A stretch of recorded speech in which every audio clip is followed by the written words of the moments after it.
Good morning, Napa Valley Unitarian Universalists. How wonderful to see your beautiful faces. Happy Easter! It's Easter morning, and I am so happy to welcome you here this morning. It's really, really exciting.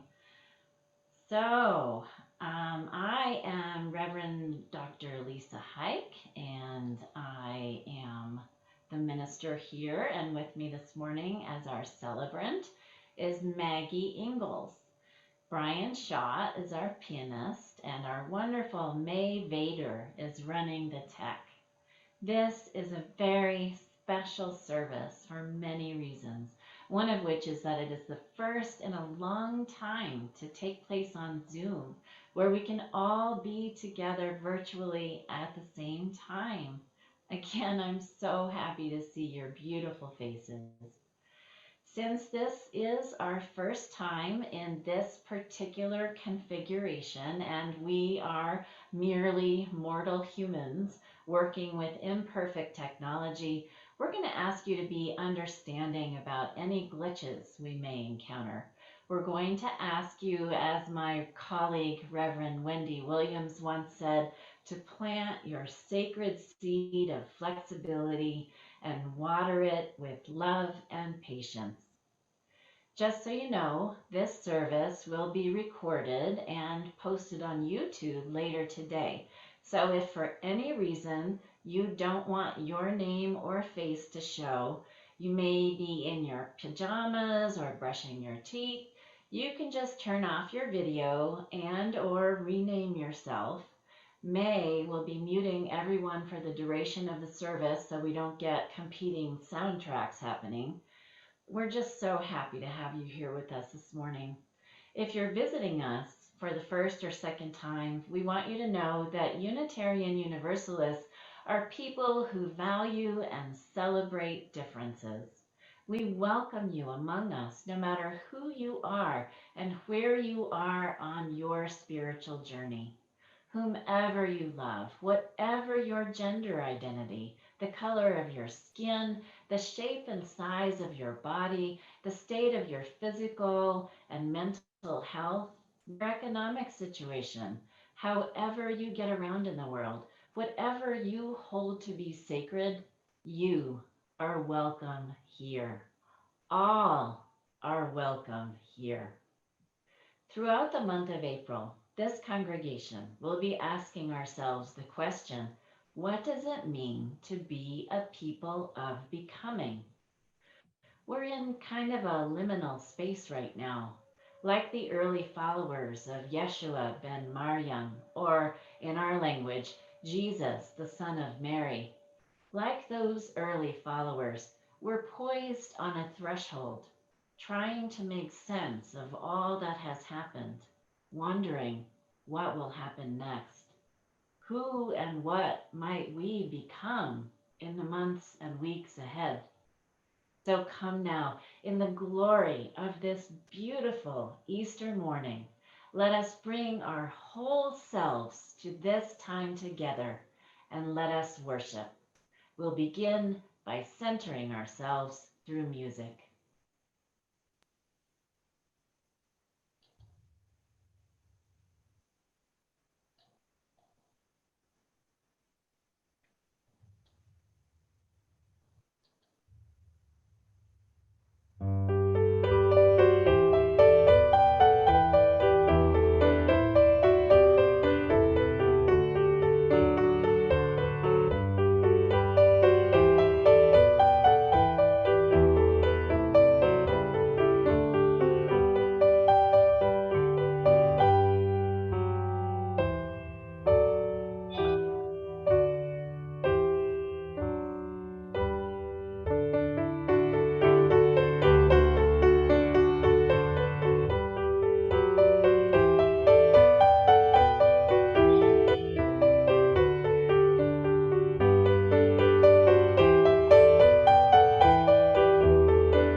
Each Sunday, Unitarian Universalists all around the world join together in lighting a chalice, the symbol of our faith. You are invited to light a chalice or a candle at home now as I speak these words from Reverend Sara Morris Campbell. Rolling away the stone. In the tomb of the soul, we carry secret yearnings, pains, frustrations, loneliness, fears, regrets.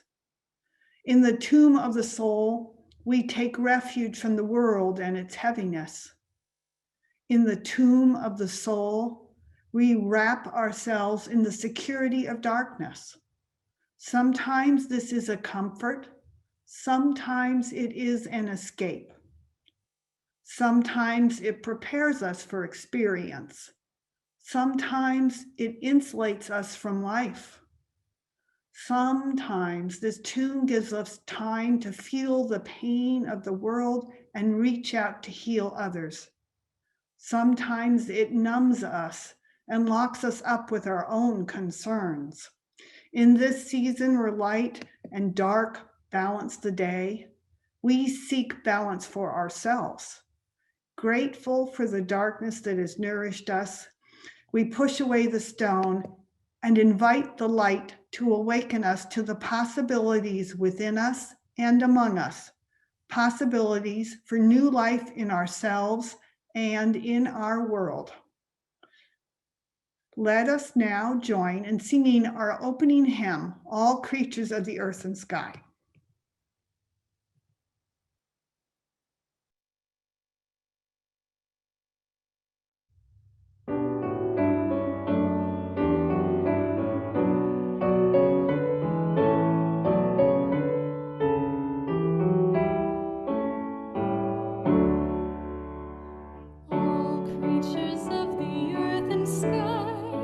Come, kindred, lift your voices high.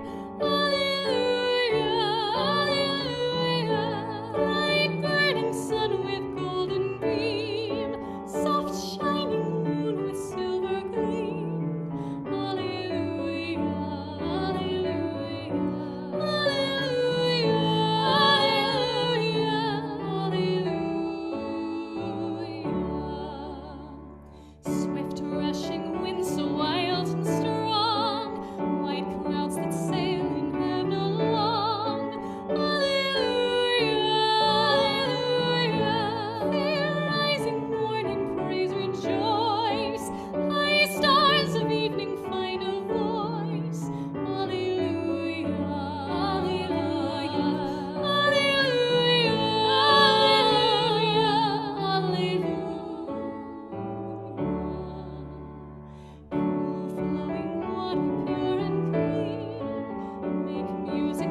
Is that better? Yeah.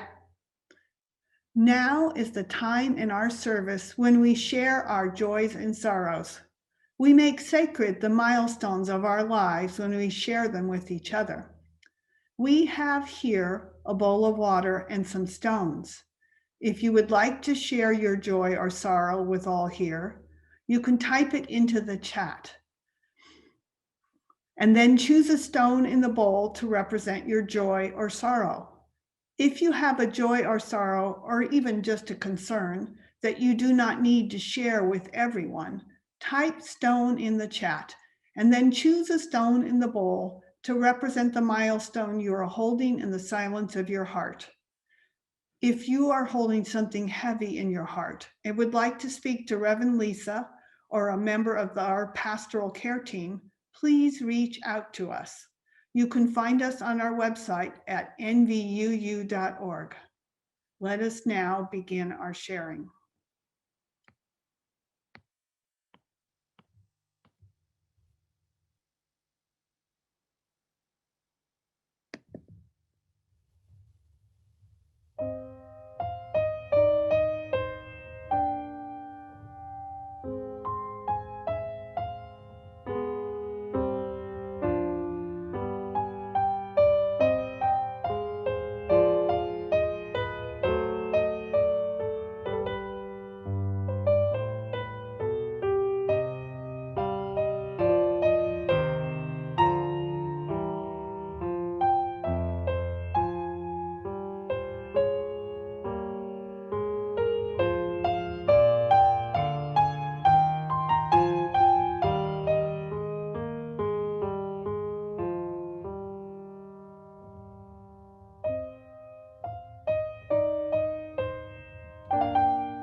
When we share our joys and our sorrows, we weave together the separate strands of our lives into a web of community that lifts and supports us all.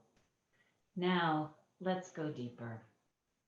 I invite you to make yourself comfortable in your seat, allowing your spine to come gently into alignment. Close your eyes if that helps you turn your attention to what you hear. Receive a breath in and then out. I am here. Receive a second breath in and then out. You are there. Receive a third breath in and then out. We are together. Now feel how you are held up by our earth. When you sit, when you stand, when you lie down, when you laugh, when you cry, when you eat and drink and sleep, you are gently cradled by this living blue-green planet. Allow yourself to feel the wonder of that. And now hear these words. Spirit of life, you who rise blossoming in our hearts as well as in the wildflowers. Now is the time when hundreds of species of birds sing at the tops of their lungs, the dawn chorus, a symphony of joyful beauty. And hundreds of species of flowers show their colors.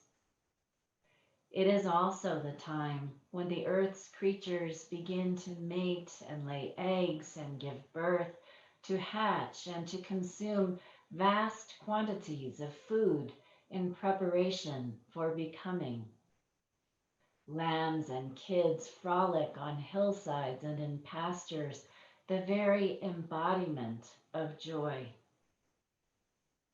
Little green caterpillars hang from threads in oak trees.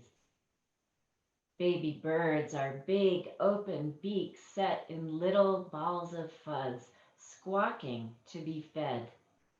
Spring is a glorious time to be alive.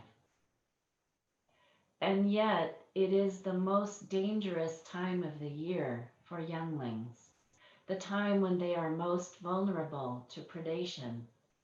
Hawks eat the chicks of owls and vice versa. Robins feed hundreds of green caterpillars to their babies. Lambs are prey to a host of diseases. Life here on this blue-green planet, this little rock orbiting an ordinary star, is so precarious. Every species is food for another. Even we get recycled. We might think that this cycle of life and death and life again is mysterious and difficult enough for us to ponder with awe and fear. Yet humans seem always to be able to add more fear to the mix. We in this country can't know if our next trip to the grocery store or a concert or a day at school or work will end in bloody carnage. Families of color must wonder every single day if all of their members will come home. And so in this congregation, we gather, we come together week after week to cultivate love, to remind each other that love is strong as death, to remind each other that it is not a given that terror will have the last word, that there are other possibilities we may not yet have imagined. We come together week after week to imagine new ways of being, to be each other's refuge, to be each other's light, to remind each other who we truly are, to hold each other in love so strong and so deep that there is no room in it for fear. May we ever rest in this love. Blessed be.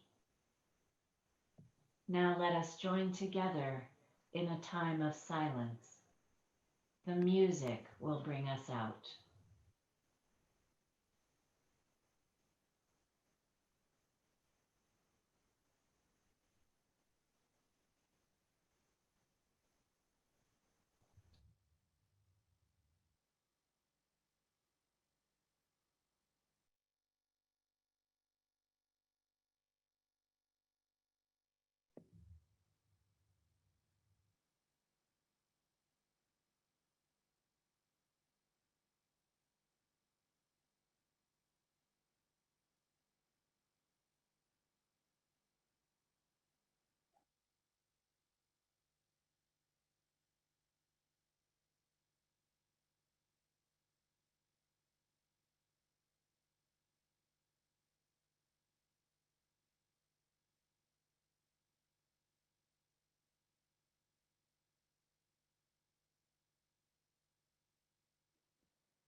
Our reading this morning comes from Jewish UU poet and minister, Reverend Lynn Ungar, Born Again. Let's be clear about this. It isn't the same as being sick and getting better. It isn't changing your mind at the last minute or pushing away from the brink. The only way to be born again is to die. The phoenix doesn't just go up in a blaze of glory. It feels the fire lick up and sizzle every feather until each quill becomes a column of flame carried straight to the core. Whatever the legend of rebirth, there is always time in the fire, under the ground, hanging on the cross or the tree. Don't skip over that part of the story. If you would be reborn, you have to die. But what then? After the dying, how are we to rise again into new life? The earth, the hero, the God, you and I. How does any of us find our way back from the valley of the shadow? The same way we die. Walk into the light.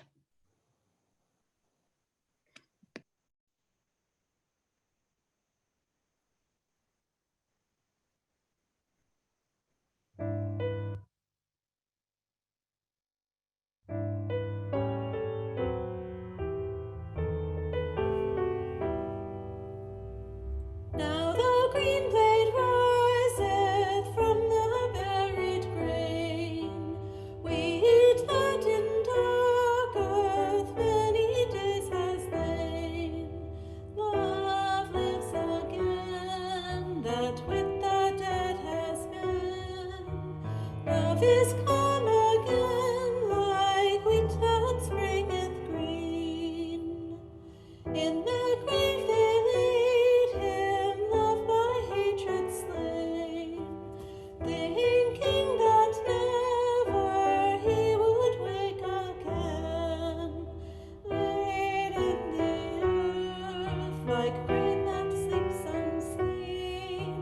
Love is come again, like wheat that springeth green.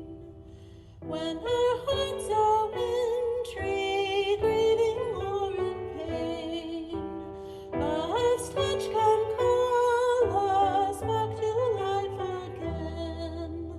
Fields of our hearts that dead and bare have been, love is come again, like wheat that springeth green.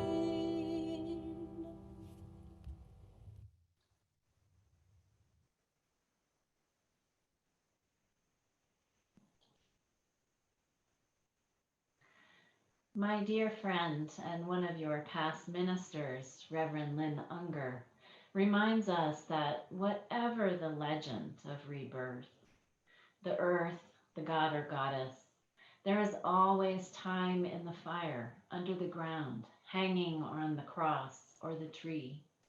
Don't skip over that part of the story, she says. If you would be reborn, you have to die. Yeshua ben Maryam, Jesus, the son of Mary, is said to have died after being nailed to a cross by his wrists and feet and hanging there for many hours. It's a horrific story of imperial violence and one that many Unitarian Universalists, being sensitive folks, like to skip over. We like to get straight to the part about how, when the women went to the tomb to wash and anoint his body, he wasn't there. Maybe he didn't really die, we think. Maybe he was revived and went into exile, as one sect of Christians in India believes.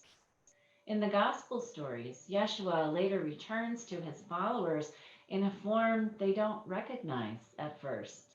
He charges them with spreading his message of loving kindness and mutual care, and then he departs, promising to return at some unknown time. Most UUs understand this story as a metaphor, as a myth that is common to innumerable cultures around the world and so is true at its core. The divine being is consumed in fire or descends to the underworld or experiences some other difficult end and then returns to life in a new form. We understand all of these stories as metaphors, metaphors for the return of life in spring to a world that seemingly died in winter, and also metaphors for a return to the land of the living after times of terrible grief or depression. We like the metaphor of rebirth. We're a people who prefer to focus on the good news. We know that doing that is essential in life because what you pay attention to is what grows. But there are dangers in skipping over the painful parts. Focusing on the good without first carefully studying how the bad arises is like expecting ivy to go away if we plant tomatoes in it, or like spackling over cracks in a house built on a crooked foundation. It works better to focus on the good after carefully studying how the bad arises so we can keep it contained, or after carefully studying the structure of a system and noticing what it produces so that if necessary, we can dismantle and reconstruct it. Don't skip over the hard part of the story, Lynn says. Well, in this past year, we have had no choice. We have been living the hard part. Our very own empire has perpetrated violence on all of our lives by ignoring a plague that spread quickly and killed more than 500,000 of our people. Some of us have been living in complete isolation from other human beings for over a year. Others have been forced to stay in the same household day after day with abusers. Public mass shootings may be fewer, but private ones are more numerous, and more people have purchased guns than ever before. Police violence against Black and brown people has gotten worse. On the positive side, a coalition of minorities and whites who care about the well-being of others besides ourselves have learned that we do have some power, and we have changed the administration of our government, and yet the roots of the evil, that seemingly indestructible ivy, are still very much alive. Charismatic leaders are still fomenting hate against particular ethnic groups with predictable results. They're also fomenting resistance to vaccination, also with predictable results. Yes, we have all been living the story of the violence of empire. We have all been entombed for the past year. And now, as spring springs, some people want more than anything to escape those tombs and frolic in the sunshine. They are eager to gather with their friends, to travel, to eat at restaurants. They leap out joyfully into the light and take off into the wild blue yonder. For them, the tomb has been a prison. Others are not ready. They move hesitantly forward out of the darkness and then stay there, blinking in the light. They try to adjust to the brightness and the noise and find they cannot, so they retreat back inside. For them, the tomb has been a shelter. Some are trapped in their tombs because the stones over the entrance are too heavy to roll away from inside. The stones have names like poverty, sickness, racism, pollution. The people in these tombs might be strong and resilient. They might keep each other hopeful with singing and dancing and art, but they will not be able to get out until all who can are willing to come help roll away those stones. Still others want everyone to be freed from their tombs and realize that means everything has to change, that we have to use this time when not everyone can get out as caterpillars use a chrysalis as they turn into a butterfly. Many people think that when a caterpillar is inside a chrysalis, it is being remodeled. Legs are turning into legs, gut into gut, head into head, but that is not the case. Instead, the whole caterpillar turns into amorphous brown goo. Then the goo completely reorganizes and turns into a butterfly. It's not a remodeling, but rather a total reconstruction. Of course, for most of us, it's a bit of a both and or all of the above. Perhaps the tomb has been both a prison and a shelter. Perhaps we want to frolic in the sun with our beloveds and we want to free our imprisoned neighbors. Perhaps we need help rolling away the stones trapping us and we want to go help rolling away the stones of others. Where are you as an individual on this sphere of possibilities? Where are we as a congregation, as a people of faith? Are we a people who will leap out of our tombs and try to return to normal? Or are we a people who have learned that normal wasn't working?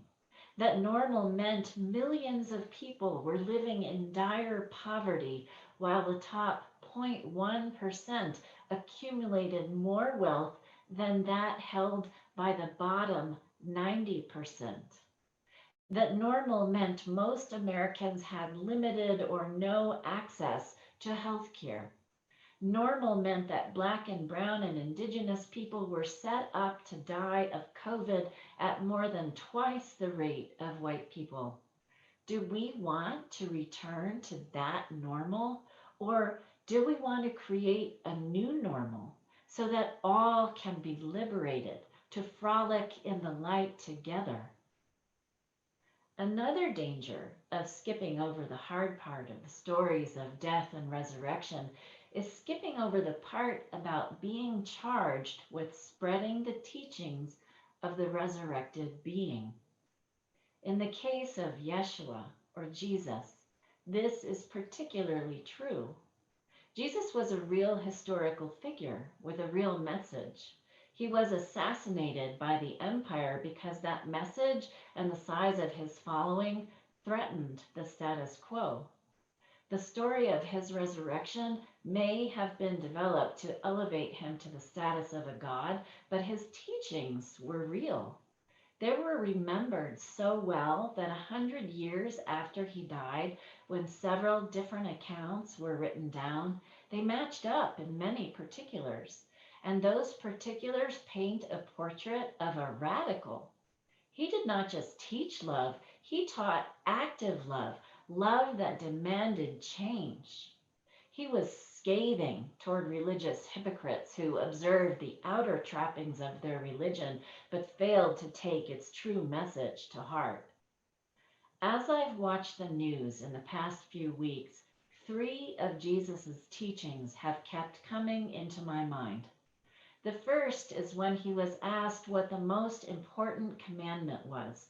He said, "You shall love the Lord your God with all your heart and with all your soul and with all your mind. This is the greatest and first commandment. And the second is like it. You shall love your neighbor as yourself." He clarified that later with the words that are to me the central message of true Christianity. as you have done unto the least of these, so have you done unto me. The least of these, the poor, the immigrant, the refugee, the prisoner, the hungry, those without shelter or clothing, those in need of a drink of water. As you have done unto the least of these, he said, so you have done unto me. The second is a teaching best understood in the context of his critique of the religious hypocrites who supported the Roman Empire. They referred to their most eminent teachers, the ultra-elite, as lamps who cast the light of truth into the darkness of ignorance. So at the end of the Sermon on the Mount, when Jesus was speaking to a crowd of peasants and fishermen, outcasts with visible health issues, tax collectors and sex workers, he said this: "You are the light of the world. A city built on a hill cannot be hid. No one, after lighting the lamp, puts it under the bushel basket, but on the lampstand, and it gives light to all in the house. In the same way, let your light shine before others, that they may see your good works." In other words, he returned to the ancient Jewish teaching that every person, no matter how ordinary, was created in the image of God and has within them a spark of divine light. Every person has the capacity to help others, to share all they have, to relieve suffering, to offer love. The third teaching is one that he spoke of occasionally, but more often embodied. In a time when his society was organized by in-group and out-groups, he gathered around him members of every out-group, and he feasted with them. He taught his followers to share with each other, to share money and food, drink and shelter, clothing and medicine. He taught that this sharing brought about liberation for all.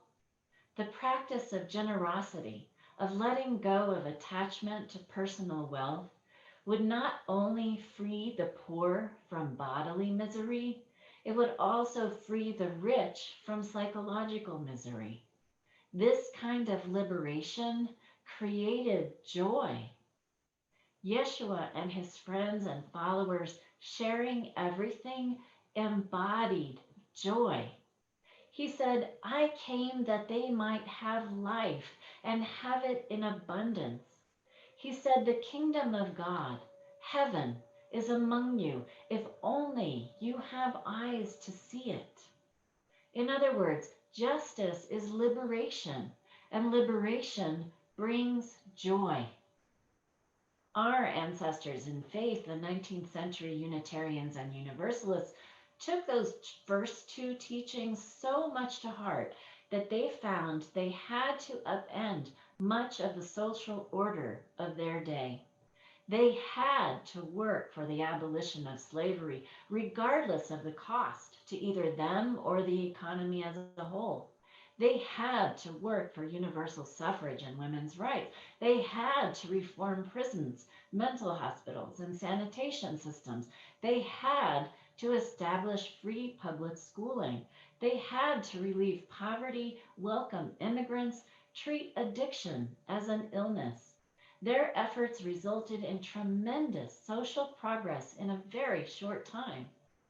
But they didn't quite grasp the third teaching, the one that says sharing all we have is what establishes social justice, and establishing justice creates great joy. And so these socially powerful people continued to support an economic system whose main purpose was to enable individuals to accumulate wealth. And this system is still in place today, with the result that all of us are now entombed, most of us suffering, though some much more than others. All of us are stuck here in the dark. Some of us may be able to see a little light. For some of us, the vaccine has rolled that stone away just a tiny bit and we are feeling hopeful. So I want to ask you again in a different way, hopeful of what? What is it that we want to resurrect? Our old lives are gone, completely over. We cannot go back in time and unexperience the collective trauma we've been through, unknow what we have learned. So, what have we learned? Who have we become? What might we yet become? How might we upend the social order of our day? As a people of faith who place our faith in love, perhaps the message of the story of the resurrection for us is this: love cannot be killed, and joy is something we must seize in every moment we can. An empire may be able to brutally execute a beloved teacher and healer. The police may be able to brutally murder beloved Black and brown family members. A broken politico-economic system may be able to brutally murder more than 500,000 people.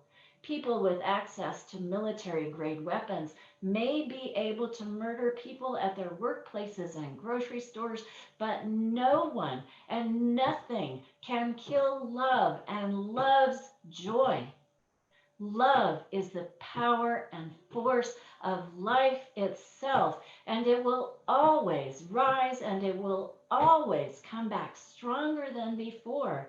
It will keep coming back again and again, and it will make greater and greater demands for liberation and justice for all.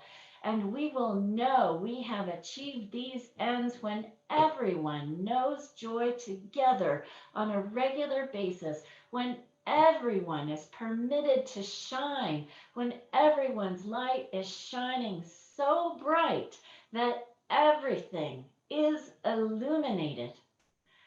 Again, my friend Lynn's poem, if you would be reborn, you have to die.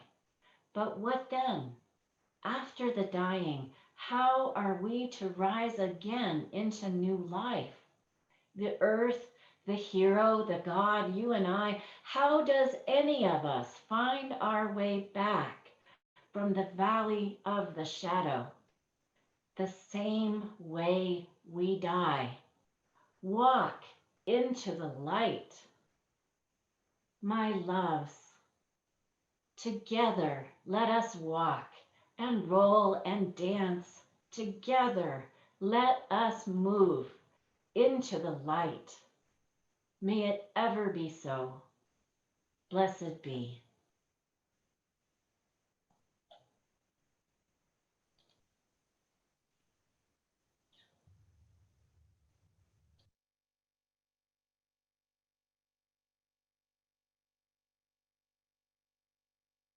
There is always a light.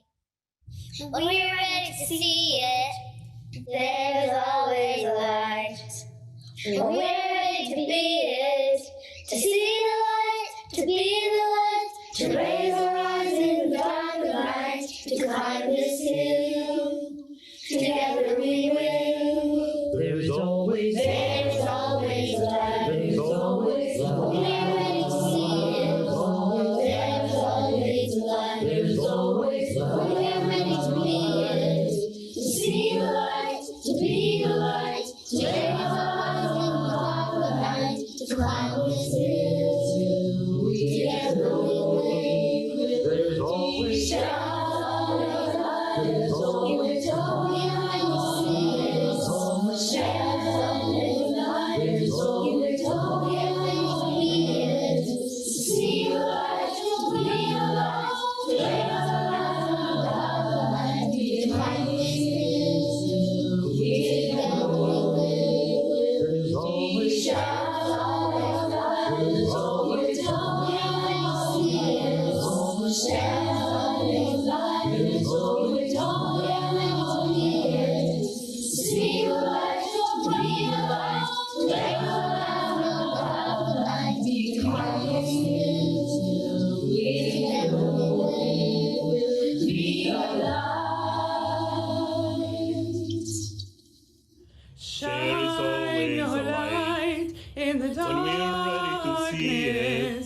There is always a light in the when we're ready to be it. To see the light, to be the light, to raise our eyes in the dark of night, and be to a climb this hill. in Together the we will. world. Shine your light in the darkness. Shine your light in the darkness. Let your bright heart burn out loud. Be a gift in the world.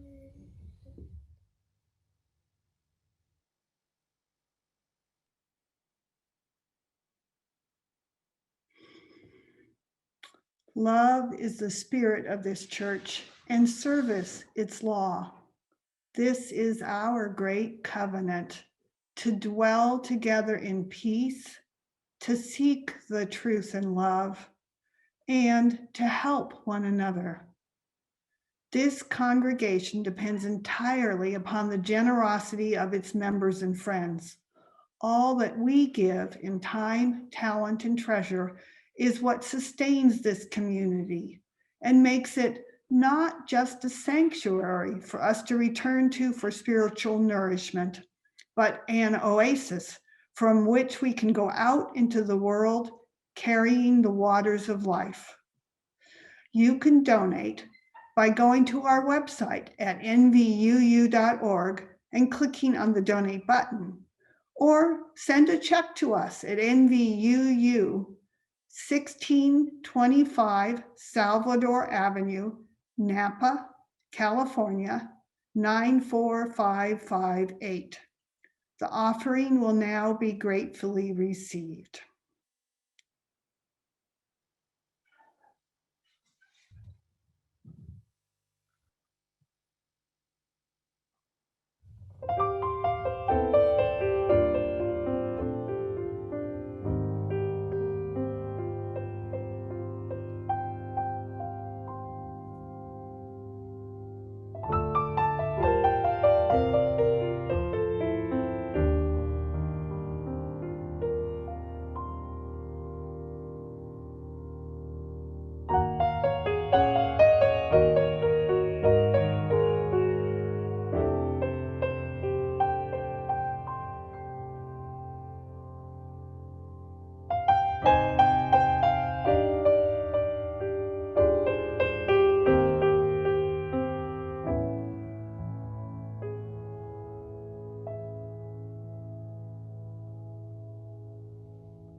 Thank you. Thank you for your many gifts. All you give in time, talent, and treasure is vitally important in not only sustaining this particular religious community, but also building the beloved community in the Napa region and beyond. I want to especially thank Maggie for being our celebrant this morning and Brian for his music. Thank you to Trisha Lewis for her beautiful singing on Now the Green Blade Riseth. And a huge thanks to May for all her work behind the scenes on the tech side of things. We so appreciate you all. Now, if you're new to this community, you're invited to go to our website after the service and sign up for our emails about upcoming services and events. And everyone is warmly invited to join us at our social hour, which will start about 10 minutes after the service ends, right here at the same Zoom link. We like to take a bit of time to stretch, take a bio break, grab a snack and a warm beverage before we come back to socialize. Today, we're going to do things just a little differently. Immediately after the benediction, we'll have a very special announcement for members of the congregation. So we need all members and friends to stay for just 3 minutes after the service ends, and then you can go take your break and come back for social hour. Okay? Okay. Now, our closing words today come from our beloved Mary Oliver. Don't hesitate. If you suddenly and unexpectedly feel joy, don't hesitate. Give into it. There are plenty of lives and whole towns destroyed or about to be. We are not wise and not very often kind, and much can never be redeemed. Still, life has some possibility left. Perhaps this is its way of fighting back, that sometimes something happened better than all the riches or power in the world. It could be anything, but very likely you notice it in the instant when love begins. Anyway, that's often the case. Anyway, whatever it is, don't be afraid of its plenty. Joy is not made to be a crumb. Now let's sing our closing song, Lo, the Earth Awakes Again, so we can get some more alleluias in on Easter morning.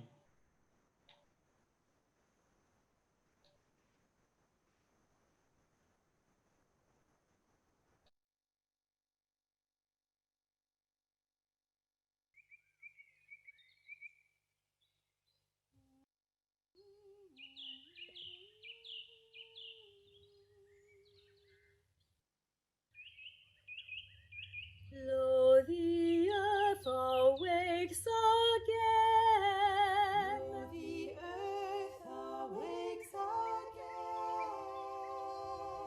Lo, the earth awakes again. Alleluia. From the winter's bond and pain. Alleluia.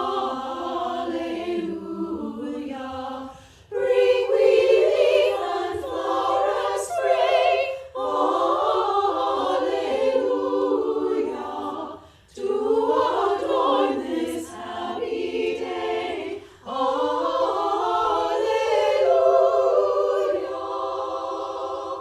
Once again the word comes true. Alleluia. All the earth shall be made new. Alleluia. Now the dark old days are o'er. Alleluia. Spring and gladness are before. Alleluia. Change and mourning into praise. Alleluia. And for dirges anthems raise. Alleluia. How our spirits soar and sing. Alleluia. How our hearts leap with the spring. Alleluia.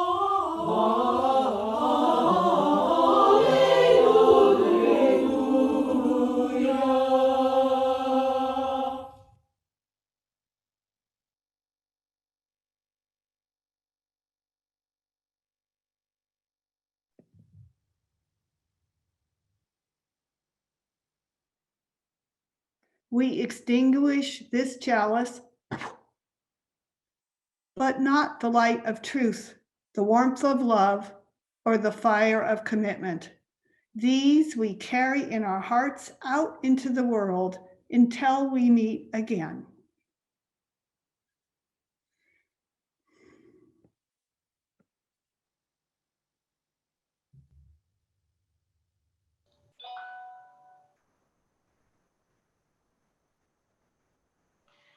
And now, people of this beloved community, may you go forth from this time together and be the light of the world.